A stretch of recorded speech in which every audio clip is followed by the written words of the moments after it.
Hey everyone, happy Easter or Passover. Other holidays today include National Unicorn Day and National Name Yourself Day. Yes, that is a thing. I'm your host, Andromeda Moondust. Kidding. Anyway, this is the channel to turn to if you're interested in knowing how the books are different from the movies, shows, video games, and vice versa. I upload once a week and take requests. So please subscribe and activate all notifications if that is of interest to you. And if you're also feeling generous, I have a sponsor in the description and a link to a Patreon page. And this week is continuation of my request fulfillment for the Haiku King of the Expanse. We are on season 4, which corresponds to the book Sibylla Byrne. I hope I'm pronouncing that correctly. And I don't have the physical copy of the book with me because I borrowed it and have since returned it. Always return what you borrow. It is just good character.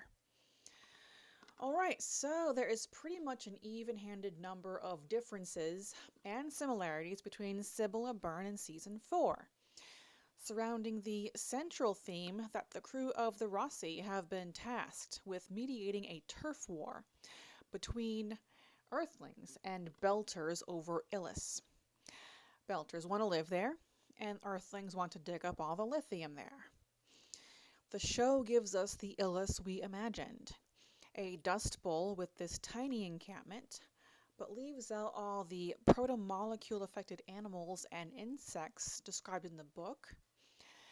There's toxic slugs. There are machinated or machinated, I might be butchering that too, but anyway, butterflies made of cogs and sprockets, and these lizards that eat the same way sea stars do, by taking their stomachs out, putting the food directly in them, and then tucking said stomach back in the body.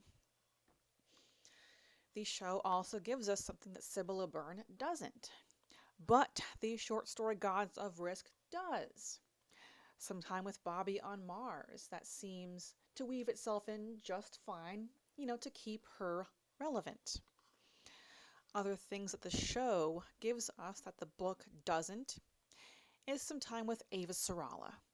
Since her sending Holden and the rest of the Rossi crew to Illis to mediate was her idea, it makes sense to keep her included. One very noticeable difference that the book gave us that the show completely omitted was Havelock, former partner of Miller on series, current right hand of Murtry, and yes, that's the hard-home guy from Game of Thrones, drinking wine from the defleshed cranium of Lord Commander Marmont. Anyway, back to Havelock. He's on the Ed Israel until that crew starts going completely scorched earth, or scorched asteroid, on the Belters, and so he defects and joins the crew of the Rossi.